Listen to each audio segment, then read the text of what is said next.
allez-vous en ce lundi 4 novembre? Nous en sommes à la 45e semaine de notre année 2024. Nous allons parler cette semaine assez brièvement des saisons chinoises, assez brièvement parce que moi, je suis dans l'hémisphère sud, maintenant, sur l'île de la Réunion. Vous êtes dans l'hémisphère nord. Je vais vous donner les informations dans l'hémisphère nord et en métropole, mais vous vous doutez bien que ces hémisphères sont inversés. Pourquoi? Parce que les hémisphères, en fin de compte, ils sont en été ou en hiver en fonction de l'axe de rotation de la Terre autour du Soleil.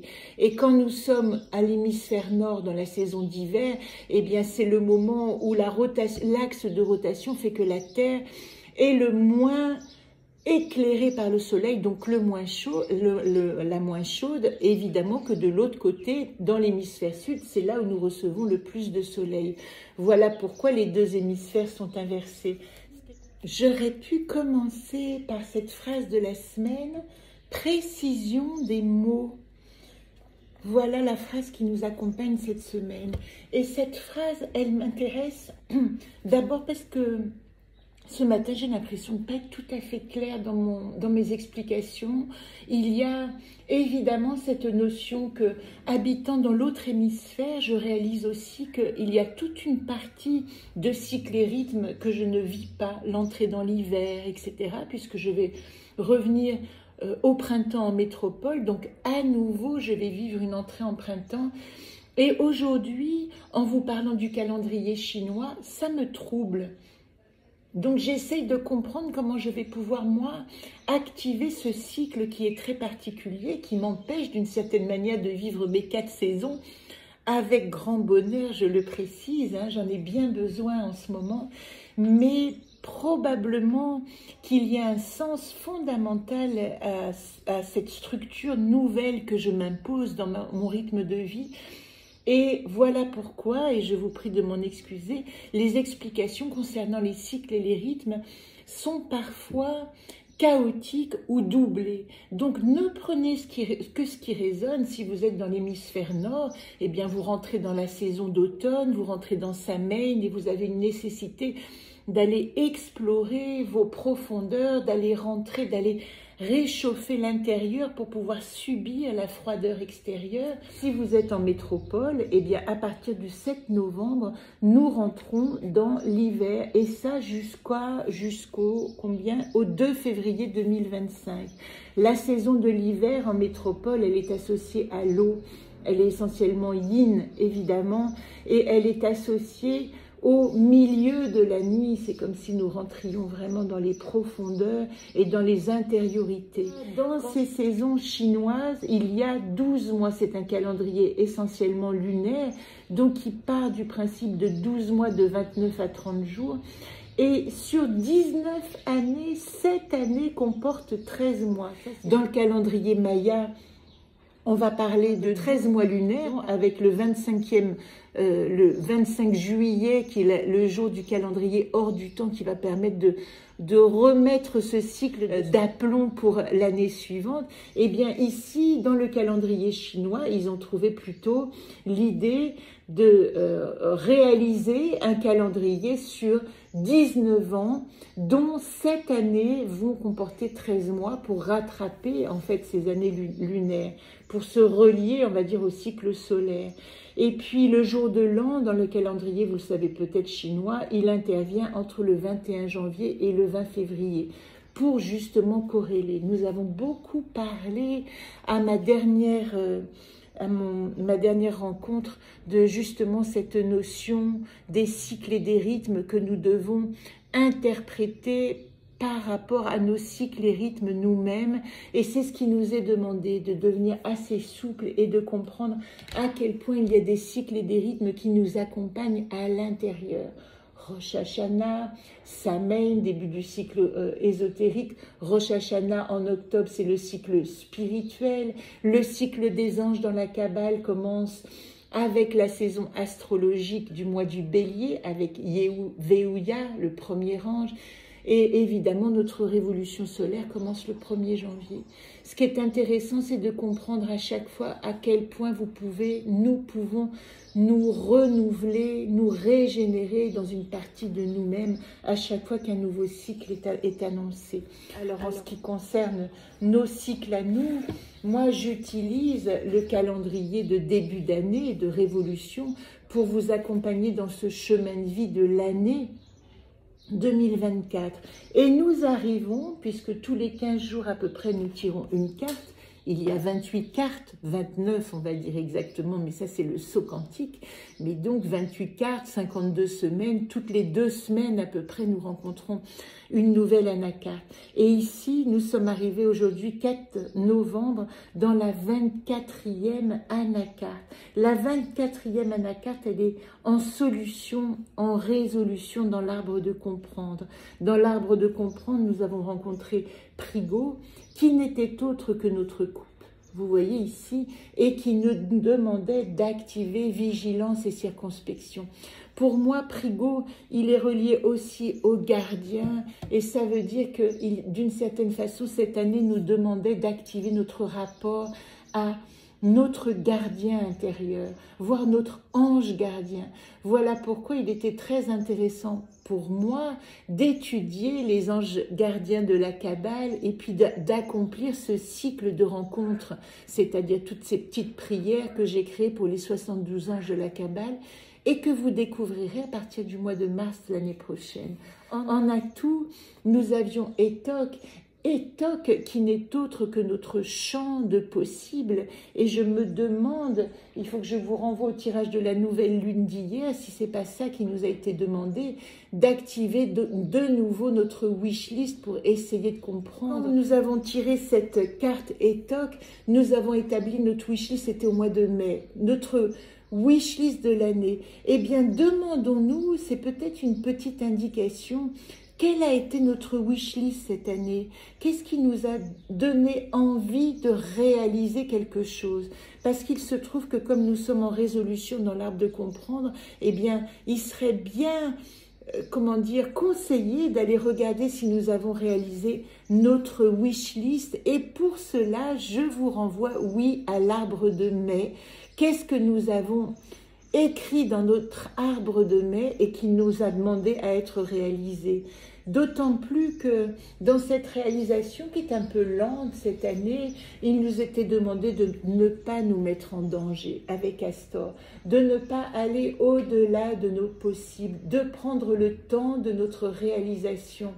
Astor, ne pas me mettre en danger. Si nous avons des idées nouvelles, ce n'est pas la peine d'avoir des idées qui vont nous sortir de notre possibilité. Cette wishlist, elle n'est pas faite pour nous agiter, elle est faite pour réaliser des choses importantes en nous. Quand nous parlons de, vous voyez, cet arbre de comprendre, de savoir ce que vous avez mis dans votre wishlist au mois de mai.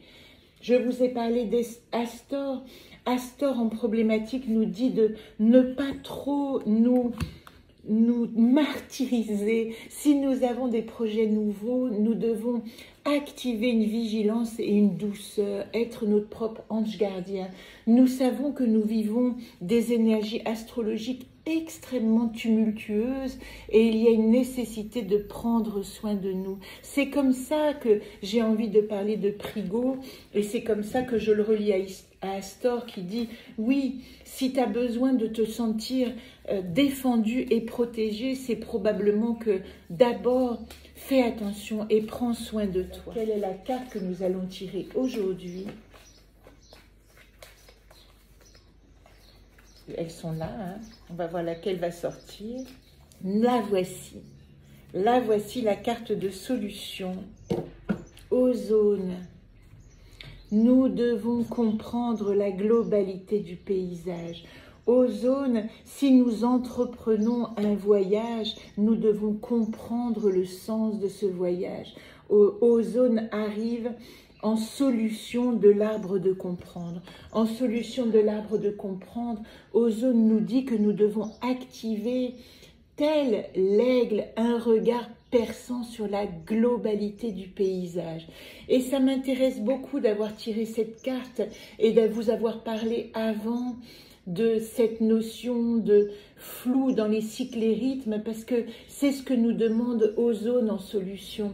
Comment est-ce que nous pouvons prendre assez de distance, assez de recul, monter assez haut dans notre paysage, le paysage qui anime notre vie, pour essayer de comprendre toutes ces dimensions. Quand je parle de mon expérience, eh bien, il y a évidemment dans ce paysage l'hémisphère nord, ce que j'ai laissé en métropole et qui existe encore, et que je dois mettre au chaud, que je dois, comment dire, garder au chaud et prêter attention à toutes ces énergies que je ne vis pas pour le moment, mais qui existent encore dans ce paysage. Et puis il y a aussi ce paysage du temps présent qui est fait en effet de toutes ces nouvelles rencontres, de tous ces nouveaux paramètres, comment je vis avec mon voisinage, comment j'essaie de m'intégrer. C'est pas si simple de s'intégrer dans un nouveau paysage et je suis ravie d'apprendre. J'ai envie de terminer en vous parlant de cette lecture. Vous savez, une fois que je suis ici, j'écume un petit peu les lieux qui s'appellent, qu'on appelle Emmaüs en France, ou des lieux d'aide où je vais trouver des nouvelles références qui vont peut-être m'aider. Il n'y a pas longtemps, dans une brocante, j'ai trouvé Femmes qui courent avec les loups, et puis j'ai retrouvé les 4 accords toltèques, et puis Le pouvoir du moment présent d'Eckhart Tolle. Ce sont des livres qui m'accompagnent en métropole.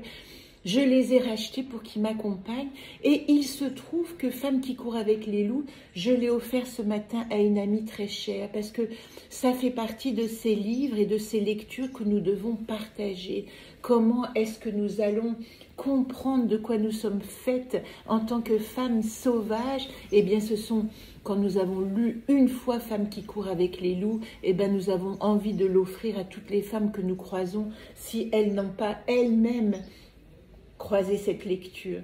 Et j'ai aussi rencontré à Emmaüs ce livre qui s'appelle Surligné en jaune et qui me fait beaucoup de bien. C'est un livre qui nous dit que il y a une chose peut-être que nous devons mettre en avant par-dessus tout, c'est la simplicité. Plutôt que de la complexité, mettre de la simplicité dans nos actes quotidiens.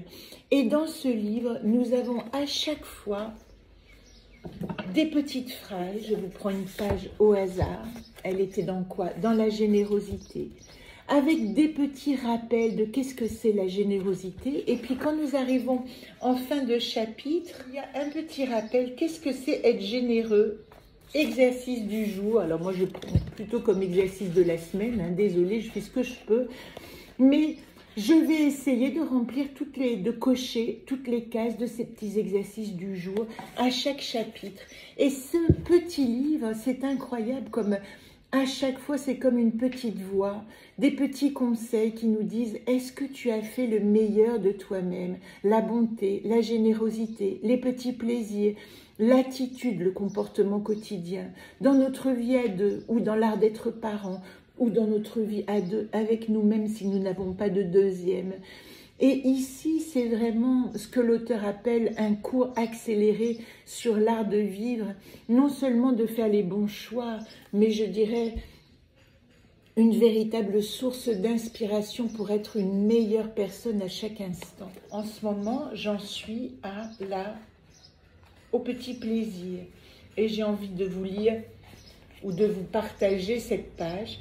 4 exercices. Ne passez pas à côté des petits bonheurs de l'existence en poursuivant les plus grandes joies qu'elle peut apporter. Savourez les joies toutes simples de la vie. Moi, aujourd'hui, je vais déjeuner avec une amie, celle qui m'a aidée à trouver une voiture pour la première fois quand je suis arrivée sur cette île. Et j'ai beaucoup de plaisir à partager de temps en temps de petits moments avec elle. Achetez une mangeoire pour les oiseaux et installez-la près d'une fenêtre de votre cuisine. Eh bien, ça, c'est réalisé. Vous voyez, à chaque fois, je coche les cases. Je peux regarder, même si j'habite en rez dans ce petit appartement, eh bien, j'ai mis une mangeoire pour les petites tourterelles grises que j'adore, qui sont des petits animaux, on dirait mes petites poules, qui peuvent venir manger dans votre main quand elles sont apprivoisées, quand elles sentent que vous êtes de bonne intention. Eh bien, tous les jours, j'ai une série de petits oiseaux qui viennent manger à ma porte et je savoure. Apprenez 3 histoires vraiment drôles que vous serez toujours prêt à raconter pour amuser les enfants. C'est l'histoire de la grenouille qui avait une grande bouche.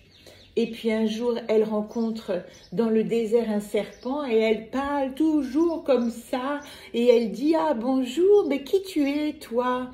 Alors le serpent lui dit « Et toi, qui tu es ?»« Moi, je suis une grenouille à grande bouche. » Et elle dit au serpent « Et toi, qui es-tu » Et le serpent lui dit « Moi, je suis le serpent qui mange les grenouilles qui ont une grande bouche. » Et la grenouille se retourne vers lui, elle le regarde et elle lui dit « Oh, tu sais, il n'y en a pas beaucoup par ici. »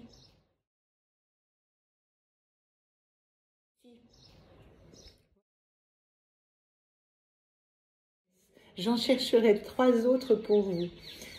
Enfin, ne devenez pas l'esclave de vos biens. Qu'est-ce que ça veut dire? Eh bien, la matière, elle est merveilleuse pour bien vivre dedans. Et si vous saviez comme j'apprécie de vivre dans ce tout petit environnement que j'essaye de simplifier. Dès qu'il y a un objet en trop, je le mets dans la voiture et puis je vais l'offrir à Aide Azote. J'aime beaucoup cette dame qui m'accueille et qui me parle en créole et qui me bénit à chaque fois. Voilà de quoi est fait mon quotidien. Je vous souhaite une magnifique semaine. Où que vous vous trouviez sur le globe, sachez que nous sommes tous en voyage.